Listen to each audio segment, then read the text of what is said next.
O Passo do Frevo, espaço cultural da Prefeitura no bairro do Recife, recebe neste sábado a apresentação da banda de música tradicional portuguesa Desertuna.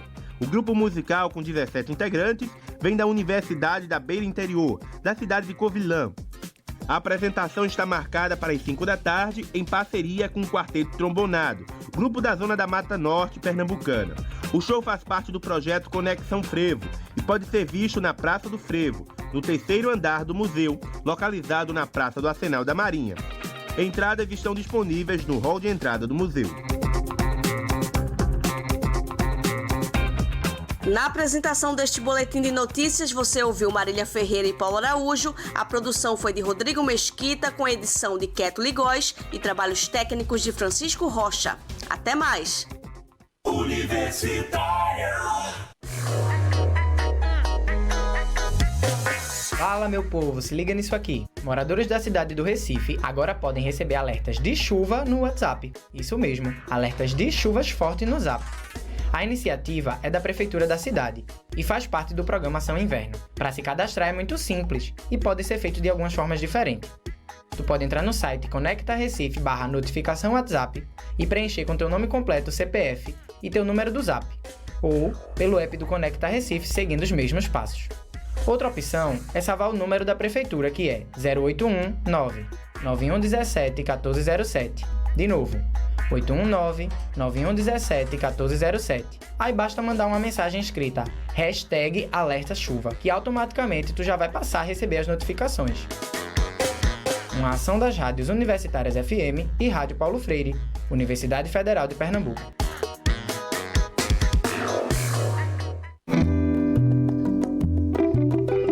Você ouve a partir de agora Opinião Pernambuco, na Rádio Universitária FM 99.9, Rádio Paulo Freire AM 820 e no YouTube, no canal da TVU Recife.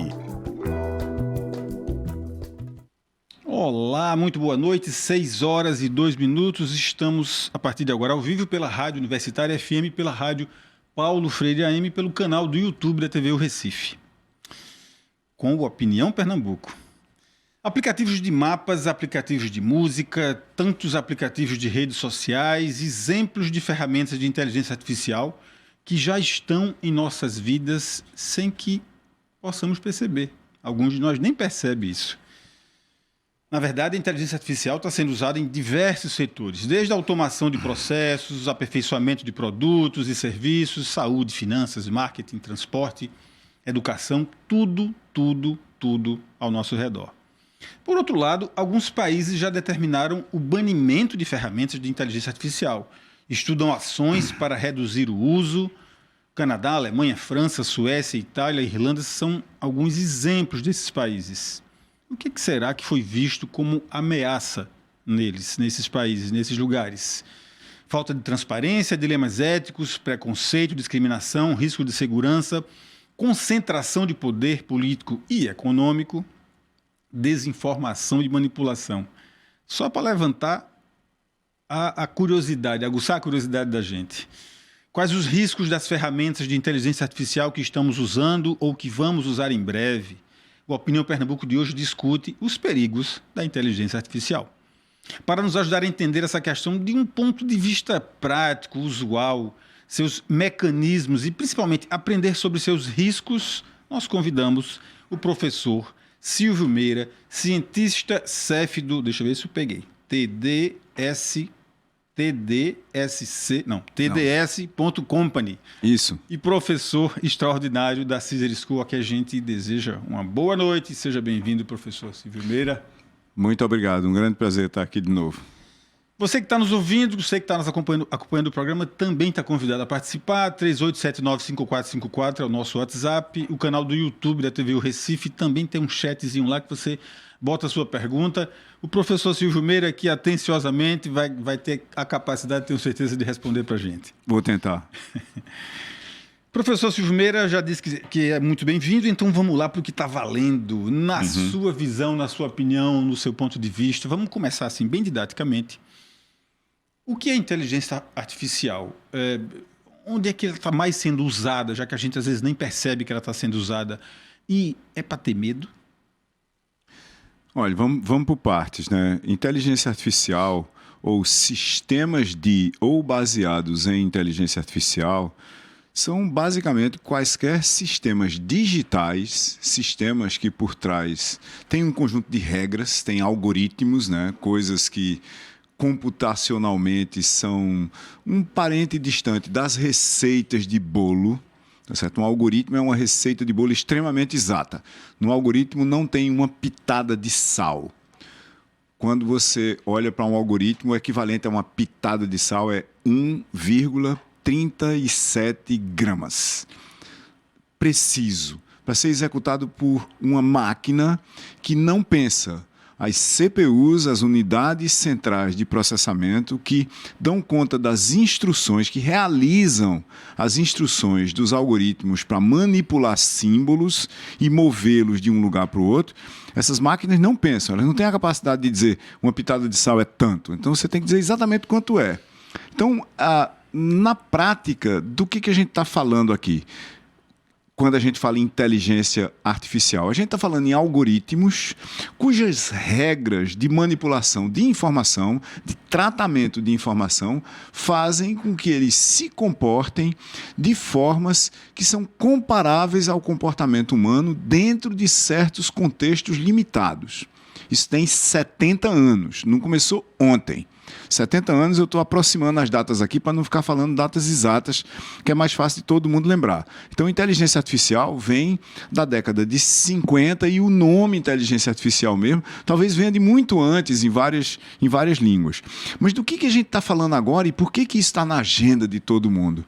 Porque em novembro, uma empresa chamada OpenAI, dos Estados Unidos, lançou na internet uma inteligência artificial conversacional. Quer dizer, de repente tem um sistema na internet que você vai num certo endereço, chat.openai.com, e esse troço fala com você. Fala com você como? Você faz perguntas e ele responde. Daí o conversacional. É o que a gente chama de um chatbot, que por trás tem uma certa inteligência artificial. O que essa inteligência artificial é? Ela é uma espécie de um compacto da internet, com uma capacidade, a partir desse compacto da internet. Imagine você comprimir a internet todinha, né? Você comprou um pacote de bolacha, tá certo? Que daquela bolacha bem crocante, que tem muito ar nela, né? Aí você leva para casa e compacta esse pacote de bolacha. Compacta mesmo. Ele fica bem pequenininho, denso, você vai perder um bocado do valor que estava lá, não tem mais o biscoito visível. Mas na frente desse pacote de biscoito compactado, tem uma máquina baseada em estatística que começa a gerar biscoitos e bolachas de volta para você. Veja, biscoito não estava na minha equação original, porque o pacote era só de bolacha. Mas se eu disser, olhando para a bolacha tal, faça um biscoito, ele começa a fazer um biscoito, como se houvesse uma máquina que pudesse fazer isso. Quando a gente olha para a informação, é isso que esses sistemas, baseados num certo tipo de aprendizado de máquina, algoritmos que são capazes de pegar uma grande base de informação, uma parte significativa da internet, e usar a informação que tem aí para começar, aspas, a escrever sobre um monte de coisa, a gerar imagens sobre um monte de coisas, a criar vídeos sobre um monte de coisas, inclusive sobre coisas que não estavam no pedaço da internet que foi usado, a palavra técnica é, para treinar esse algoritmo. Então, ele vai falar sobre um monte de coisa estatisticamente. O que ele faz enquanto ele, aspas, fala? A mesma coisa que a gente está fazendo aqui. Você me fez uma pergunta que eu não sabia qual era. Eu estou usando a base de conhecimento que tem no meu cérebro e um bocado de informação contextual. Por exemplo, a gente está num programa de rádio para o grande público e eu estou mais ou menos juntando as palavras que eu já disse com outras palavras que eu tenho que dizer para a minha alocução aqui fazer sentido. Então, eu estou agindo como um algoritmo desses. E por isso que esses algoritmos, por sua vez, parecem com a gente. Quando eles, aspas, falam. No caso, eles, em sua maioria, escrevem texto. A gente devia ter medo disso? Disso aí especificamente? Não. Não é? Eu vou tentar fazer desse programa o que a minha primeira impressão, empiricamente mesmo, analisando sozinho, fez com que eu fizesse quando me deparei com o ChatGPT e comecei a utilizar, a testar pela curiosidade do jornalista mesmo, que era assim, eu fazia uma pergunta vinha uma resposta ridícula. A minha pergunta também era ridícula. Aí eu disse, espera aí, vou melhorar a pergunta. Aí eu saí aperfeiçoando e entendia que cada vez que eu aperfeiçoava a pergunta, eu tinha uma resposta aperfeiçoada. E aí melhorava muito a minha conversa, o meu diálogo, ou o objetivo de chegar, de conhecer um pouco mais do potencial daquela ferramenta. É isso que eu vou tentar fazer aqui, na nossa medida, considerando que é claro que a sua inteligência não é artificial, mas nessa relação... Vai ver, uma parte dela você não tem nenhuma certeza disso, tá certo? Eu posso ter um implante aqui e ninguém saber. Mas é de pescar exemplos e situações práticas do nosso dia a dia, e em vários modos, várias maneiras, várias situações, para ver se a gente consegue... transferir esse conhecimento para quem está nos ouvindo, entender que realmente não tem medo não, mas se eu souber aquilo ali, se eu souber fazer aquilo ali, tomar cuidado com aquele outro ponto ali, isso vai me ajudar um bocado. Mas eu vou recuperar um ponto que a gente ainda está num universo não tão prático assim, porque eu vou recuperar um ponto que eu achei curioso para a gente continuar nessa abertura do programa. O senhor deu uma entrevista há pouco tempo atrás que dizia que há uma espécie de surto coletivo em relação à inteligência artificial. Isso. O que é que o senhor quis dizer com isso? Veja, o que é um surto? De repente, todo mundo está dando tanta atenção a alguma coisa que essa atenção coletiva, na intensidade que ela está acontecendo, começa a preocupar todo mundo. Está acontecendo alguma coisa verdadeiramente nova, tá certo? Não é exatamente um tapacurá estourou, mas é alguma coisa parecida com isso. Estourou uma inteligência artificial ali, isso vai contaminar a vida de todo mundo. É bom estar no microfone de uma rádio pernambucana para dizer. Mas é claro. Usar a expressão que tapacurá estourou, veja, sair daqui ninguém entende nada. Mas tudo bem, o pessoal que está fora daqui procura aí na rede, tapacurá estourou. Se tivesse uma inteligência artificial capaz de falar com as pessoas do Recife e de Pernambuco, elas tinham que, obviamente, entender as inteligências, né? Tapacurá estourou. Então isso é um surto. De repente, todo mundo começa a dizer tapacurá estourou. Aí todo mundo, inclusive as pessoas que sabem que tapacurá não havia estourado, começa a ficar preocupado, porque vai ver, tem gente que sabe alguma coisa que elas não sabem. Um surto psicótico, no caso, social, né, sociopsicótico, é mais ou menos isso. Então você começa a ter as pessoas, inclusive pessoas que não entendem absolutamente nada, nem de computação, a aparecer nos grupos de zap da família como PhDs em inteligência artificial. Veja, inteligência artificial é uma área extremamente complexa da computação. Aqui na UFPE, essa é a rádio universitária da Universidade Federal de Pernambuco, tem um dos maiores grupos de inteligência artificial do Brasil. E no caso específico de redes neurais, que é o que está por trás das atuais inteligências artificiais com as quais todo mundo está preocupado e sobre as quais todos estamos discutindo, inclusive aqui agora, é o maior grupo de redes neurais do Brasil, fundado por Clilton Fernandes em 1978. Isso foi há quase 50 anos, tá certo? Então, de novo, não é um negócio que apareceu agora, mas esse surto psicótico se deu porque todo mundo pode ir no endereço da internet, na realidade vários, tem para gerar imagens, fazer vídeos, assim por diante, e ir lá e conversar com inteligência artificial que parece com um ser humano falando. Aliás, para a maioria das coisas, se você souber fazer a pergunta, como você muito bem disse, ela é melhor do que a maioria dos seres humanos. E isso causa uma preocupação não trivial. Por exemplo, eu disse um dia desses que inteligências artificiais da classe que está começando a aparecer agora, como o ChatGPT, que é só o começo de alguma coisa. Nós não estamos no fim de alguma coisa, nós estamos no começo de alguma coisa. Essa classe de inteligências artificiais, que vai evoluir radicalmente nos próximos 5, 10 anos, ela vai fazer uma coisa e a gente tem que se preocupar com ela. Não tem que ter medo, mas tem que se preocupar. Ela vai tornar obsoleto o profissional criativo mediano e abaixo dele. Isso vai acontecer inevitavelmente. E por que vai acontecer? Veja. Antigamente, você fazia um briefing para alguém de marketing, por exemplo. Você tem um briefing aqui, diz, me dê uma imagem para essa campanha, me dê um slogan, me dê uma página de briefing briefing melhor do que eu lhe dei, ou 10 páginas de briefing para eu mandar para uma agência para fazer uma campanha. Se você souber fazer as perguntas, rapaz, você não precisa de um profissional que não seja muito bom. O muito bom vai fazer melhor do que ChatGPT. Mas o mais ou menos não vai arrastar a chuteira para ele. Uma observação rápida é que é muito bom, o senhor tocou num ponto que é muito bom a gente poder contar com esses cérebros aqui nesses microfones, esses cérebros que passaram pela universidade, que de alguma maneira têm a universidade como uma escola, ou como um ambiente de trabalho, ou como parte da vida deles, viveram, aprenderam e ensinaram muita coisa para muita gente, conviveram com essa comunidade, isso é muito bom a gente poder contar. Eu estou falando isso porque a dificuldade que eu estou tendo aqui, que vou ter ainda para saber fazer as perguntas certas, eu também tive para fazer ao seu irmão, quando a gente já fez esse assunto antes, especificamente sobre a educação. Porque Sim. acendeu uma luz vermelha muito grande com respeito à educação. Sim. Isso vinha da minha casa, dos meus sobrinhos, da minha família, já que meus filhos são um pouco maiores, mas essa preocupação veio de família. O que é que a gente faz? Porque eles simplesmente tiverem acesso, eles vão simplesmente mandar que o ChatGPT faça a atividade de escola deles. Eles não vão aprender nada. Então, a educação disparou uma luz vermelha muito grande. Aí, Luciano Meira, seu irmão, veio para cá, sentou aqui nesse microfone e esclareceu muita coisa para a gente, foi muito legal. É bom poder contar com isso. Mas ainda falando do ChatGPT, vamos lá. Como o senhor já bem lembrou, inteligência artificial mais famosa do mundo, criada pela empresa OpenAI, lançado em novembro do ano passado, e em apenas 2 meses atingiu a marca de 100 milhões de usuários. Eu nem sei hoje quantos usuários são. Cerca de 500 milhões, mais ou menos. Funciona como uma rede neural artificial treinada por linguagem. Isso são por palavras do próprio site ChatGPT. Uma conversação simplificada é um robô que cria textos, fotos e vídeos muito similares aos feitos por pessoas.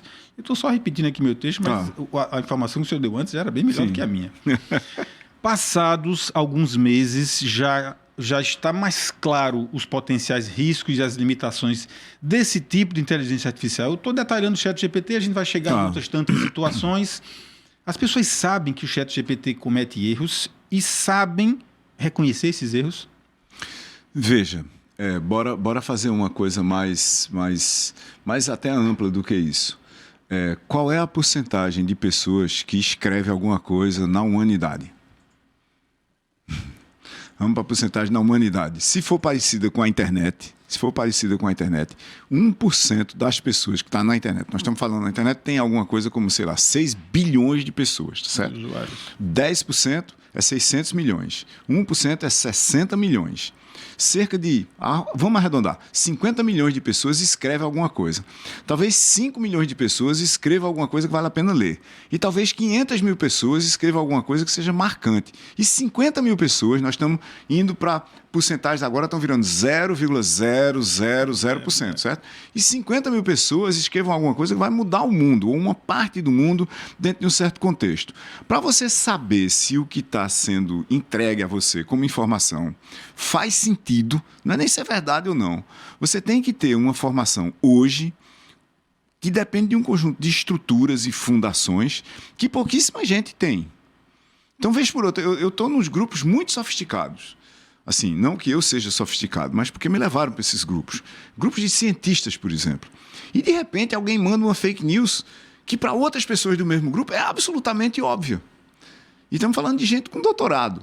Manda, pá, aí alguém diz, isso é fake news. Eu não teria identificado. Entendeu? Eu teria que pesquisar para identificar. Mas alguém que está no grupo, que é daquela área, na mesma hora diz fake news.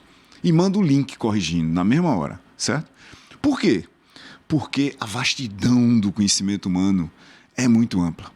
É muito ampla. E você tem uma máquina que está lá, que pegou uma parte significativa da internet, como a gente já disse aqui, varreu essa parte significativa da internet todinha e pode falar de parte de ouriço a lançamento de foguete.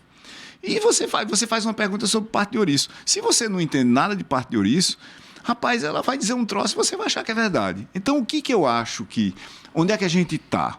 Toda informação tem que ser considerada em contexto, seja ela dita por uma inteligência humana ou por uma inteligência artificial, que é uma separação artificial do que é inteligência, certo?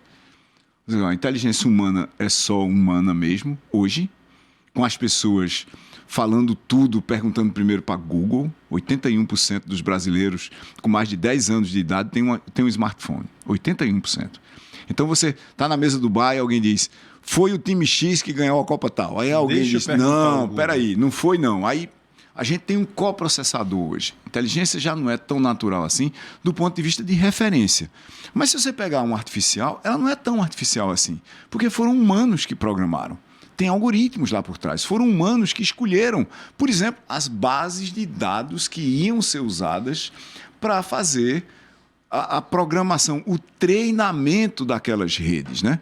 Se você pegar o ser humano fora da área de inteligência artificial, ou quase o ser humano fora da área de redes neurais dentro de inteligência artificial, que inteligência artificial é muito mais do que redes neurais, e você for discutir os detalhes, por exemplo, de qual é a diferença entre ChatGPT 3.5 e ChatGPT 4, tem pesquisadores de computação que não vão entender no detalhe, vão entender no geral.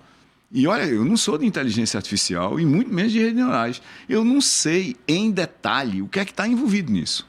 Claro, por curiosidade, você vai lá, lê os artigos científicos, mas você encontra uma matemática, uma estatística, uma computação do nível de profundidade que para você discutir aquilo ali e como era que podia ser melhor ou pior, ou tratar problemas éticos, morais, de disseminação de informação falsa e assim por diante, você tem que ter um PhD naquela área e não qualquer PhD naquela área.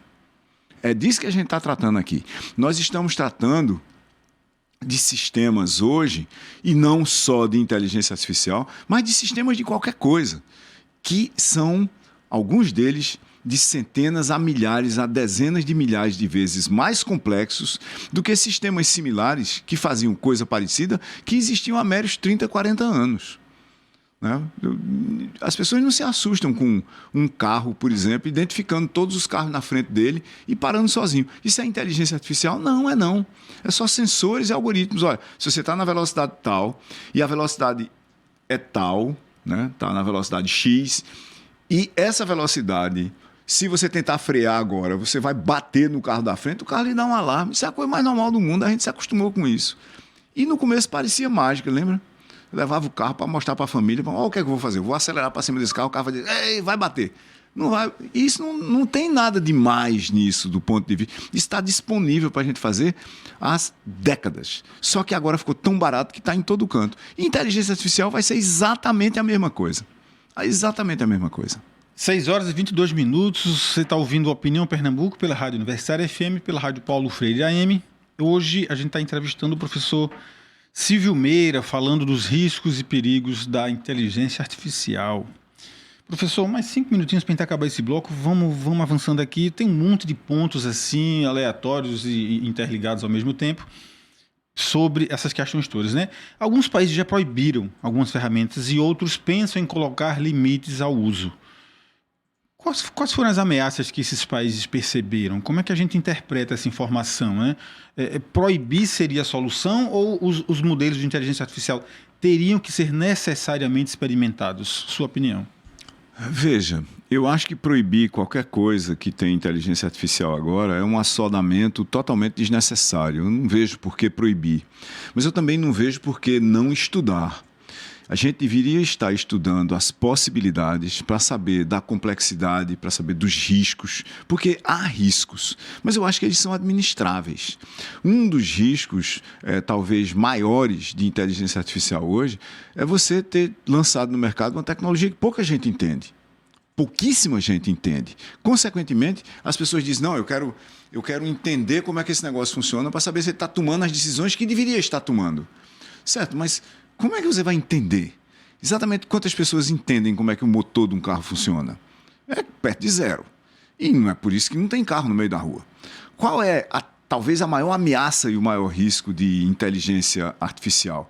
É porque usando inteligência artificial você pode criar manifestações que são, vamos dizer assim, entre aspas, muito entre aspas aqui, culturais, textos, vídeos, discursos, gente que é fake, que é falsa, dentro de vídeos fazendo discursos, que tem uma similaridade tão grande com coisas que teriam sido criadas pelos humanos equivalentes, que você começa a ter uma dificuldade, mesmo para especialistas a olho nu, ou seja, sem auxílio de sistema de computação, de distinguir o que foi que realmente aconteceu do que foi criado, que é o que a gente chama de deepfakes, né?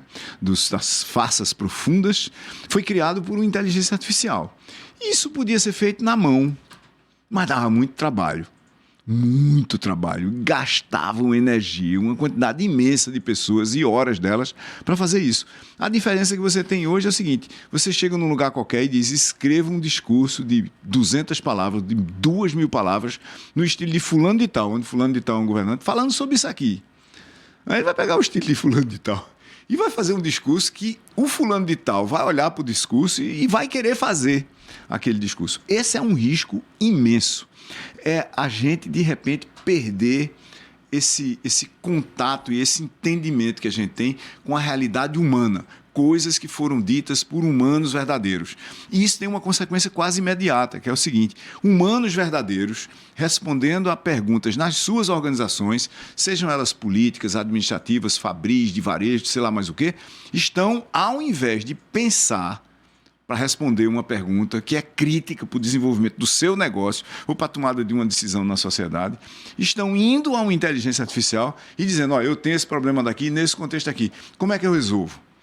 Aí pega essa resposta ipsis literis, sem nenhuma reflexão, e cola no outro lugar dizendo é para fazer assim. Aí o que você está fazendo? Você está tirando os humanos do loop. Para mim esse é o maior risco. Esse é um grande risco. Esse é o maior risco. E não é que você está tirando os humanos do loop porque você está botando inteligências artificiais para conversarem por trás. É porque humanos preguiçosos na frente estão pegando as coisas sobre as quais eles deveriam refletir, estão terceirizando para uma inteligência artificial, pegando a resposta sem pensar e colando no lugar de onde veio a pergunta, não para a inteligência, mas para eles. Esses humanos que estão se tirando do circuito de tomada de decisão, serão tirados do circuito de tomada de decisão, porque mais cedo ou mais tarde alguém vai ver que eles não são necessários ali. E esse é o maior risco. Não é humanos fora do loop porque alguém conscientemente vai usar a inteligência artificial para tirá-los de lá. Isso também vai acontecer. São os humanos passando a depender irreflexivamente, sem pensar, de um negócio que parece que pensa, mas não pensa, e que passou a pensar por eles. Parece um jogo de palavras, mas não é não. O nível está profundo e está subindo cada vez mais. Eu tenho um monte de situações práticas aqui para a gente talvez trazer mais próximo de determinadas pessoas que estão ouvindo, que estão acompanhando a gente. Não vai dar tempo nesse bloco, mas vou deixar só a questão. O senhor levantou uma palavrinha aí que eu resgatei, anotei aqui, isso vai servir para mim, que é cultura. De alguma maneira, essas ferramentas de inteligência artificiais, algumas delas, talvez a exemplo do ChatGPT, ela aprende com o hábito, ela aprende com a repetição, ela aprende de tanto saber que você responderia ou que você agiria dessa maneira, ela pesca a sua maneira de agir e toma aquilo como uma referência para uma pergunta tentar ela responder alguma coisa. Então, os criadores das ferramentas da inteligência artificial têm olhado para as questões como machismo, racismo, outros preconceitos vistos nas inteligências artificiais. Isso é uma pergunta. E há formas de evitar com que um mecanismo que aprende com as pessoas reproduza a falha delas, o erro delas, o preconceito delas. Não dá tempo da gente responder agora não, vai ficar para o próximo bloco. É rapidinho. Okay. Você está ouvindo o Opinião Pernambuco pela Rádio Universitária FM, Rádio Paulo Freire AM, e vai fazer uma pausazinha para o intervalo, mas volta já já.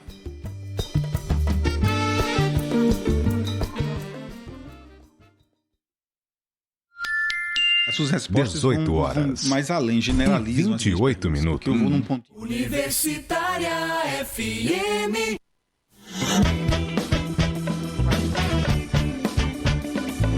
Universitária FM, Agenda Cultural. Nesta sexta, o grupo Edumara Sangô leva o seu show, cheio de energia e respeito aos cultos e à ancestralidade, ao Adupé Café e Arte. O evento começa às 9 da noite e o Adupé Café e Arte fica na rua Mário Gomes Poroca, número 267, na Várzea. Para garantir seu ingresso e mais informações, é só acessar o site Simpla. Nesta sexta, as festas Freaks e Gera se juntam para trazer Anderson Neif para a metrópole. A festa vai contar com 3 pistas e apresentações de DJs como Lucas Estevão, Teusa, Rainha de Recife e muito mais. A festa começa às 10 da noite e o Clube Metrópole fica na Rua das Ninfas, número 125, na Soledade. Para mais informações, acesse @FestaFreaks no Instagram. Universitária FM, Agenda Cultural.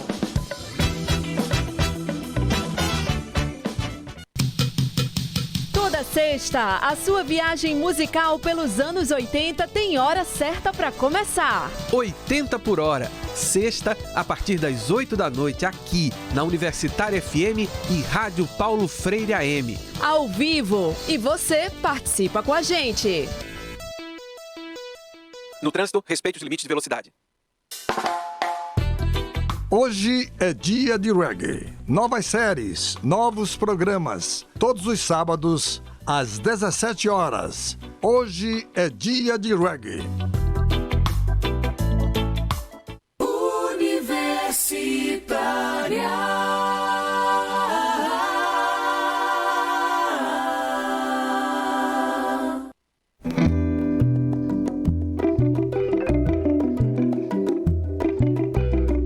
Estamos de volta com Opinião Pernambuco, 6h30, 6 horas e 30 minutos. Estamos de volta com Opinião Pernambuco falando de inteligência artificial, os riscos e perigos da inteligência artificial. Hoje a gente convidou o professor Silvio Meira, cientista-chefe da TDS.company e professor extraordinário da Caesar School. Eu tinha deixado uma perguntinha no bloco passado que era sobre essa relação. A inteligência artificial aprende com os nossos discursos, com os nossos hábitos, com a nossa cultura. E a nossa cultura, às vezes, comete erros. Às vezes, os nossos hábitos não são muito bons exemplos, digamos assim. E aí eu estou falando de machismo, racismo, de vários tipos de preconceito que a humanidade exacerba muitas vezes. Como fazer com que esses mecanismos que aprendem com os erros das pessoas, eles não reproduzam esses erros? Era essa a pergunta, professor. Eles não aprendem com os erros, eles copiam os erros. E aí a gente pode botar filtros. Veja, o que você pode fazer com qualquer sistema, para começar, é você eliminar comportamentos indesejados ou discursos indesejados no treinamento. Tem filtros para fazer isso, isso é a primeira coisa. Tanto tem filtros para fazer isso que uma das formas de você contaminar modelos de inteligência artificial, ou grandes modelos linguísticos, que é o nome técnico desse tipo de coisa que a gente está vendo por trás, por exemplo, de ChatGPT, uma das formas de você contaminar é você injetar informação, aspas, do mal no treinamento. Se eu souber que bases estão sendo escolhidas para treinar um modelo desse, ao invés de eu me preocupar em invadir o modelo, eu invado as bases de dados por informação que eu quero que esteja no modelo nas bases. Então, a primeira coisa é, eu treinei o modelo como? Então, esses modelos, por precaução de quem treinou, não foram treinados com a internet aberta, pegando, por exemplo, todas as discussões que estão nos comentários de sites por aí afora. Uma parte disso é discurso de ódio. A gente sabe, é só ir em qualquer blog. Eles não foram nas redes sociais pegar o material das redes sociais e jogar lá dentro do nada. Então você tentou usar fontes referenciadas ou limpar fontes que são parcialmente contaminadas por discurso de ódio, por distopias, por discurso de extremismo, esse tipo de coisa. Isso é a primeira parte que você faz.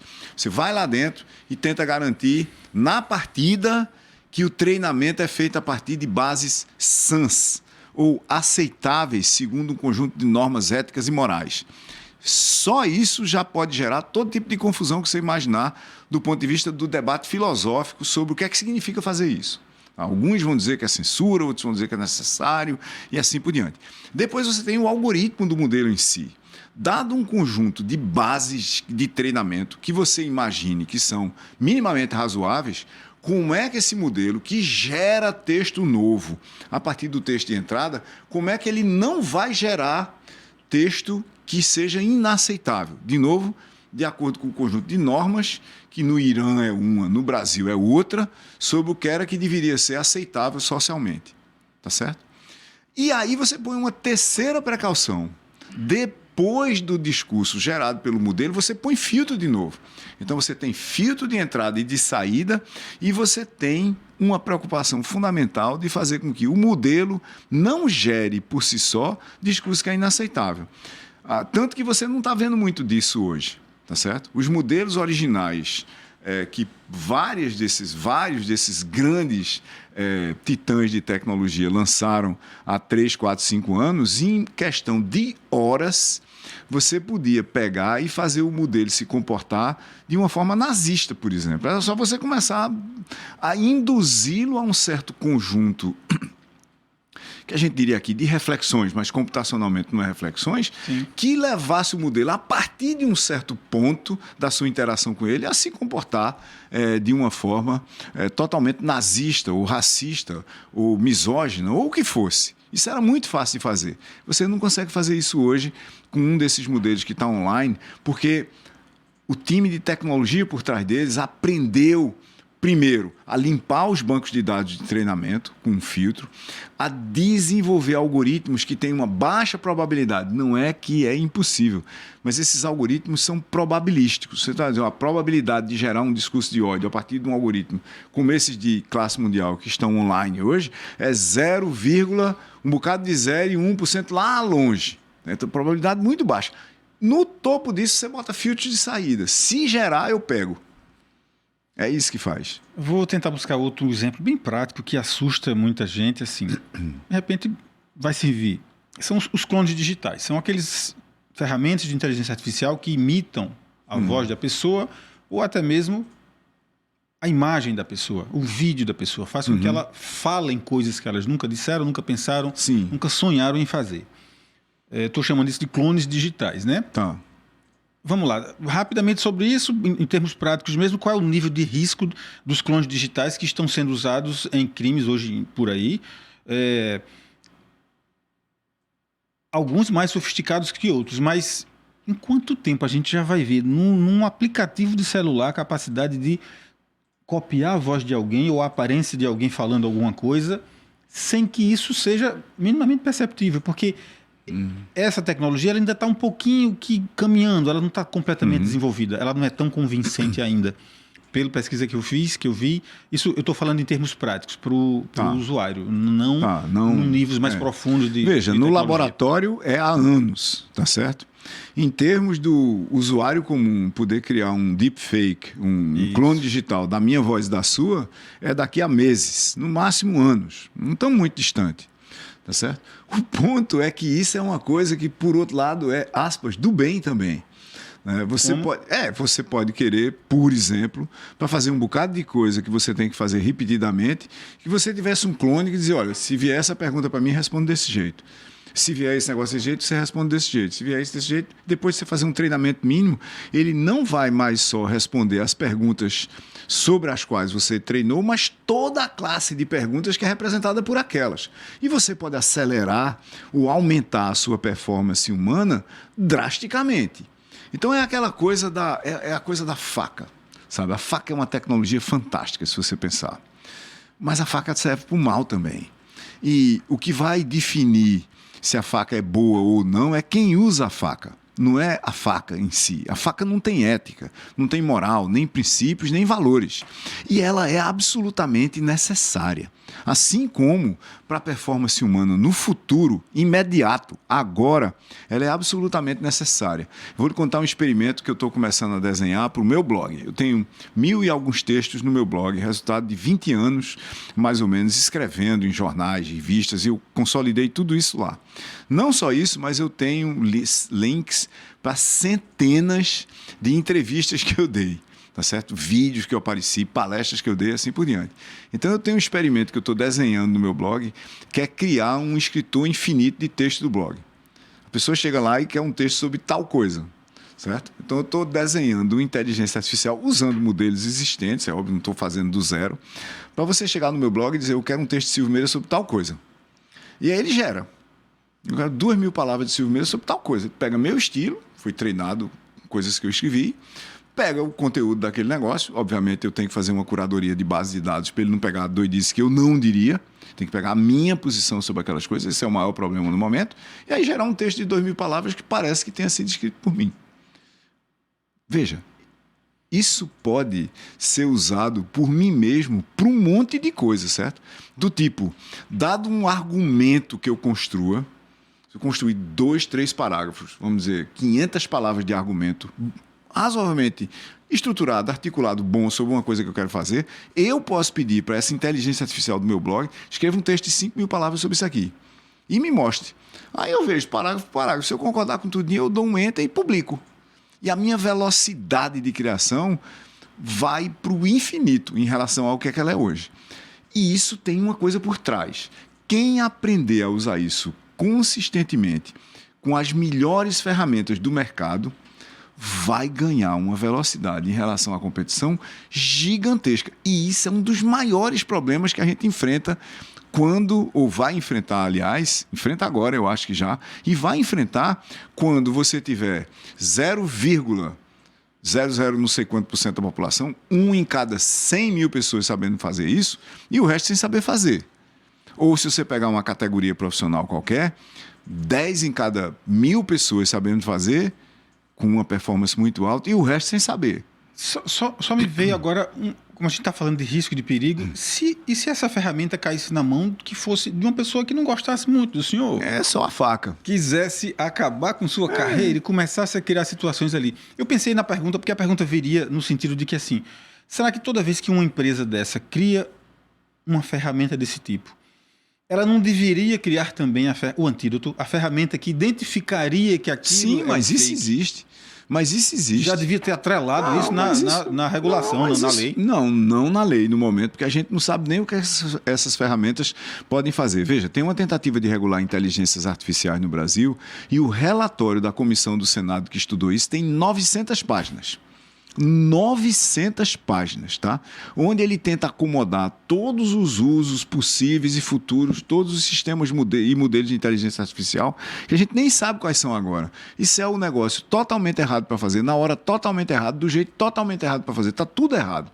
Quando você vai para o lugar que mais regula, eu acho até demais certas horas, regula qualquer coisa que é a Europa, por causa da conjunção de países e interesses que têm que ser atendidos naquela complexidade europeia, linguística, cultural, política, econômica, científica até, para só falar dessas facetas da sociedade, a Europa está no momento estudando quais são os possíveis modelos para regular a IA, para regular a inteligência artificial. O Brasil não. A gente tem uma proposta de lei com um relatório de 900 páginas, rapaz, que eu acho que muito pouca gente leu. Mas muito pouca gente leu. E eu não estou querendo dizer nem onde essa pouca gente está, entendeu? Porque é bem possível que a maior parte das pessoas envolvidas no processo não tenha conseguido entender o que é que essas 900 páginas significam. Isso para falar, assim, bem levemente do processo. Então não é hora de regular, é hora de experimentar, é hora de entender, é hora de se preparar para um futuro que vai ter uma tecnologia de transição chamada IA. O que é uma tecnologia de transição? É alguma coisa como eletricidade, né? Se você fosse para lá para 1920, há 100 anos, você iria ver propaganda de produtos dizendo feito na fábrica tal com eletricidade. Esse discurso acabou ali pela década de 50. Na década de 50, uma fábrica que não usava eletricidade era porque ela não existia mais. Com IA vai ser exatamente assim. Você diz, mas e IA na sala de aula? Tem os professores que são contra, tem outros que são a favor e etc. Certo, veja. IA não vai substituir os professores. Mas os professores que usam inteligência artificial vão substituir os que não usam. Porque a mesma forma, vai acontecer a mesma coisa que aconteceu com a eletricidade.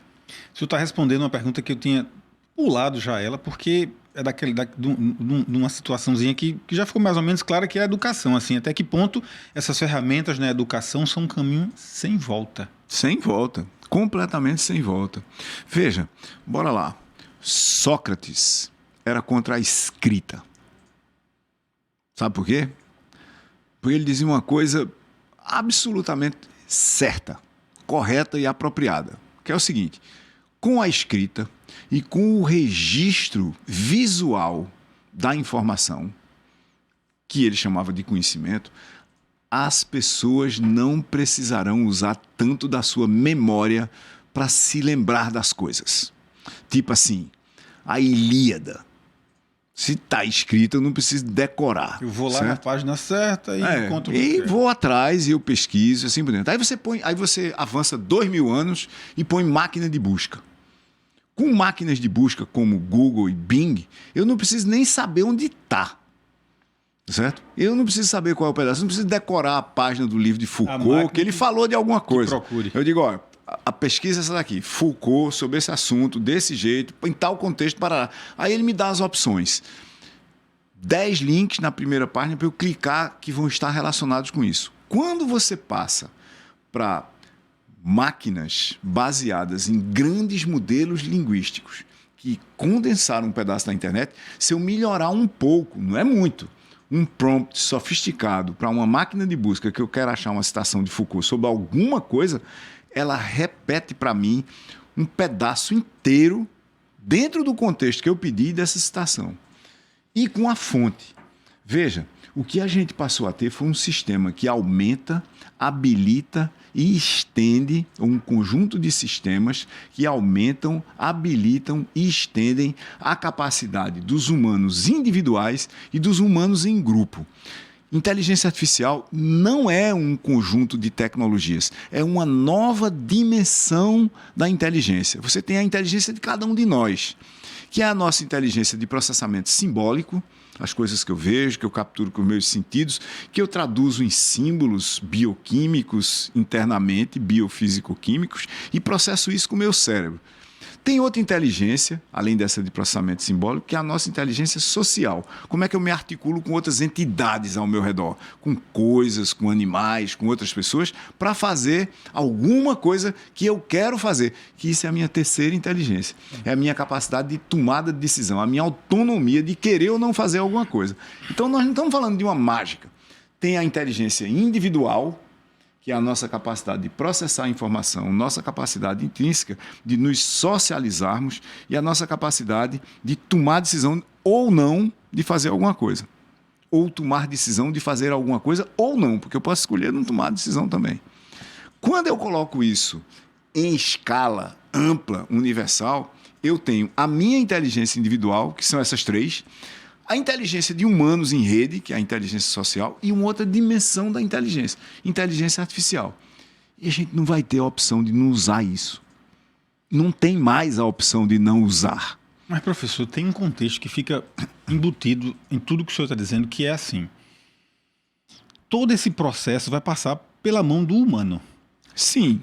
Por passar pela mão do humano, eu vou colocar outros pontos que podem representar o risco, que podem desvirtuar o processo para o risco. E aí, digamos, risco à segurança. Por exemplo, quando um sistema desse vai controlar de alguma maneira a segurança, vai escolher quem é o bandido e quem é o bonzinho. Sim, do ponto de vista de inteligência artificial hoje, se chama polícia preditiva, policiamento preditivo. A expressão, né? Você escolher quem é que você vai seguir, dado um conjunto de pessoas em algum lugar, você tem um sistema, isso existe e é usado em muitos lugares, principalmente em estados e cidades dos Estados Unidos hoje, na China, para você escolher quem é que você vai seguir de um conjunto de pessoas que está no meio de uma rua. É uma coisa totalmente baseada em preconceito. Concentração de poder. É outro ponto. É outro ponto. O risco do desenvolvimento da inteligência artificial ser dominado por um pequeno grupo de grandes corporações. Não, é pior do que isso. Eu acho que é pior do que isso. Por exemplo, isso está acontecendo há 50 anos, da forma que acontece hoje, desde a década de 70, lembre-se, eu disse, a UFPE criou o primeiro grupo de redes neurais da América Latina, não foi do Brasil, da América Latina, em 1978. Faz 50 anos, basicamente. De lá para cá, você sabe quando que foi que o Brasil criou uma política ou uma estratégia para inteligência artificial feita a partir do Brasil? Nunca. Nunca. Não é grandes corporações dominarem isso, não. Porque se estivesse no meio disso 2 ou 3 corporações brasileiras, a gente teria uma influência sobre elas, como ambiente econômico, político e social. Nós estamos falando de grandes corporações que estão ou na China ou nos Estados Unidos dominarem isso. Não tem nenhuma nem na Europa, nem no Japão. Tá? É muito pior do que as pessoas estão dizendo, porque serão grandes corporações. Não serão grandes corporações.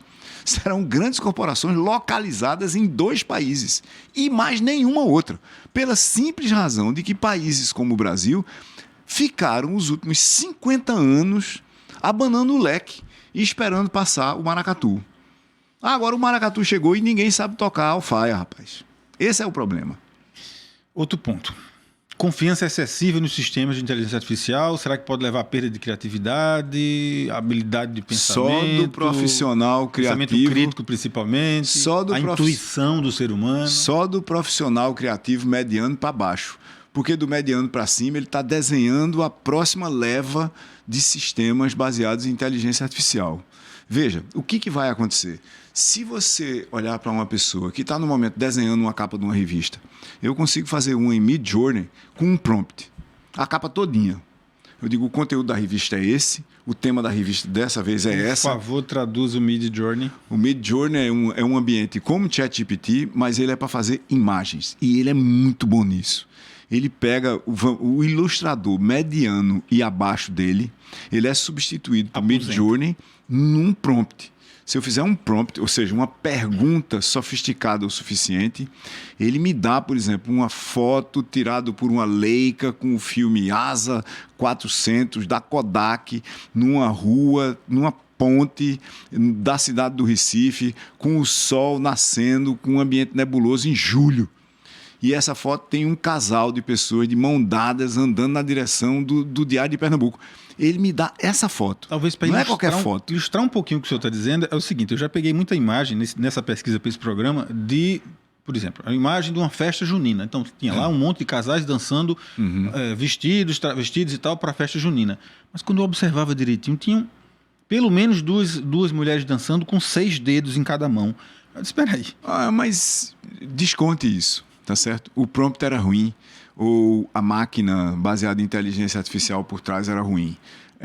Se você souber... E veja, onde é que nós estamos? Para você criar uma imagem que é acima da imagem criada pelo profissional criativo mediano, você está acima dele.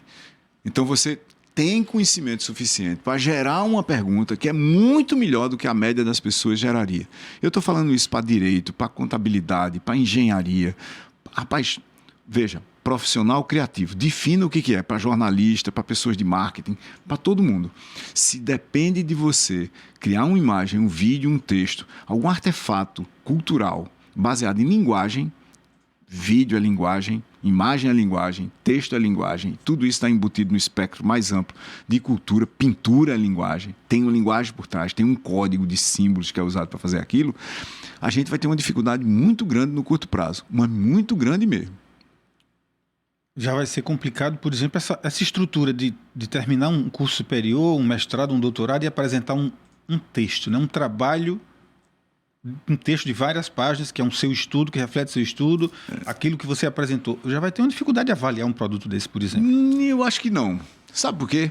Porque tem Geber Ramalho, do grupo de inteligência artificial. Ele estava aqui com seu irmão. Pronto, ele é do grupo de inteligência artificial da universidade. E uma das coisas que ele perguntou, da Federal, né, da Universidade Federal de Pernambuco, aí uma das coisas que Geber perguntou para os alunos de doutorado e mestrado dele, assim que ChatGPT foi lançado, eu não sei se ele contou essa história aqui, mas eu vou contar por ele.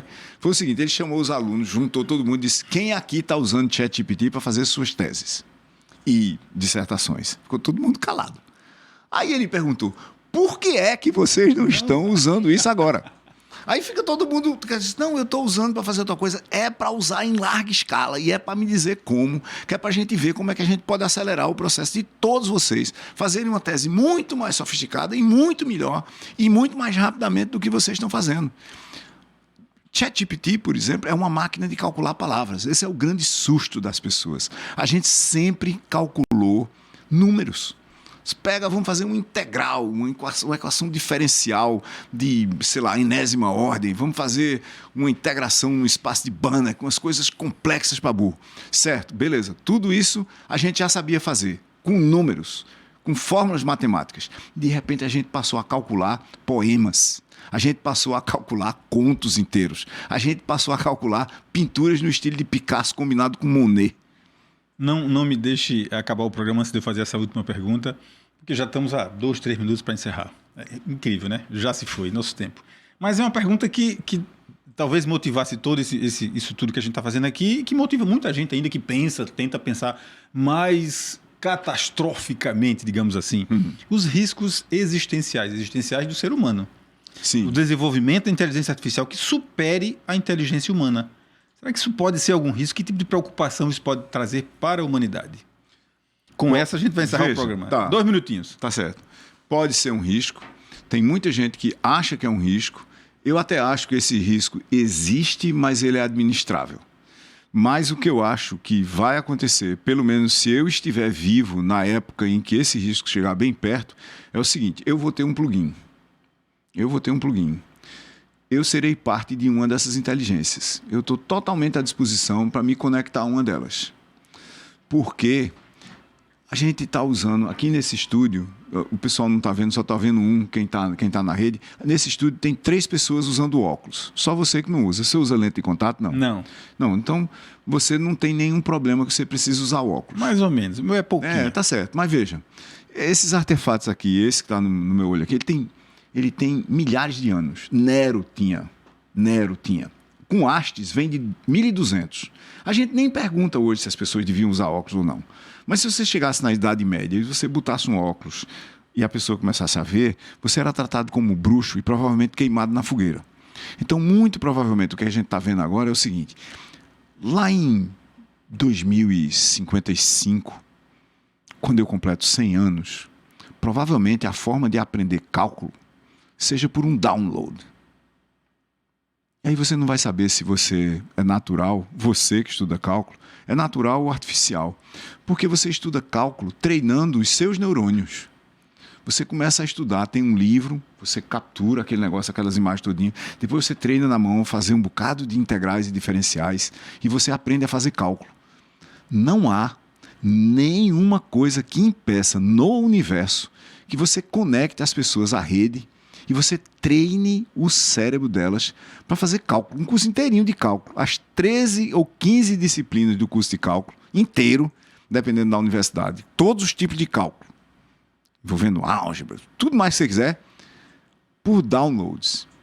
Caso em que, qual é o papel dos professores? É desenhar o treinamento.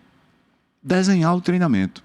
É criar os algoritmos que vão treinar as pessoas. Isso é totalmente possível e realizável no curto prazo. E a gente vai ver isso, eu espero, nas próximas 2 décadas. Você acompanha o Opinião Pernambuco pela Rádio Universitária FM, Rádio Paulo Freire AM, que hoje entrevistou o professor Silvio Meira, trazendo à luz para todos nós um monte de informação, um monte de coisa, trazendo luz sobre a inteligência artificial. Se pelo menos eu vou sair daqui hoje achando que é algo mais simpático, algo que vamos ver muitas virtudes ainda e aproveitar muito mais dessa tecnologia antes que a gente morra, né? Se a gente morrer. Tem uns grandes se aí no momento. Gente, o programa acabou. Agradecer a presença do professor Silvio Meira por mais uma vez atender e ser solícito a essa, digamos, passagem de informação, a levar para tanta gente o conhecimento que ele tem, que é muito precioso. A gente só agradece a todos, uma boa noite, mas deixa eu trazer aqui a ficha técnica do programa, que eu já ia esquecendo, rapaz. Olha só, isso o ChatGPT já teria feito por mim várias vezes, mas vamos lá. Esse programa teve uma direção de Ana Clara Reis, produção de Andréa Rocha e Ricardo Araújo, a estagiária que nos acompanha é a Marília Ferreira, e os trabalhos técnicos é do meu amigo Marcos da Lata. A todos, uma boa noite, um bom final de semana e até segunda-feira. Opinião Pernambuco, de segunda a sexta, das 6 às 7 da noite, na Rádio Universitária FM 99.9 e Rádio Paulo Freire AM 820.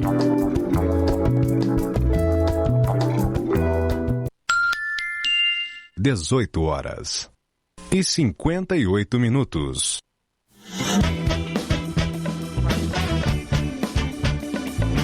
Universitária FM, Agenda Cultural. Nesta sexta, o grupo Edum Araçangô leva o seu show, cheio de energia e respeito aos cultos e à ancestralidade, ao Adupé Café e Arte. O evento começa às 9 da noite e o Adupé Café e Arte fica na rua Mário Gomes Poroca, número 267, na Várzea. Para garantir seu ingresso e mais informações, é só acessar o site Simpla. Nesta sexta, as festas Freaks e Gera se juntam para trazer Anderson Neif para a metrópole. A festa vai contar com 3 pistas e apresentações de DJs como Lucas Estevão, Teusa, Rainha de Recife e muito mais. A festa começa às 10 da noite e o Clube Metrópole fica na Rua das Ninfas, número 125, na Soledade. Para mais informações, acesse @FestaFreaks no Instagram. Universitária FM, Agenda Cultural. Universitária.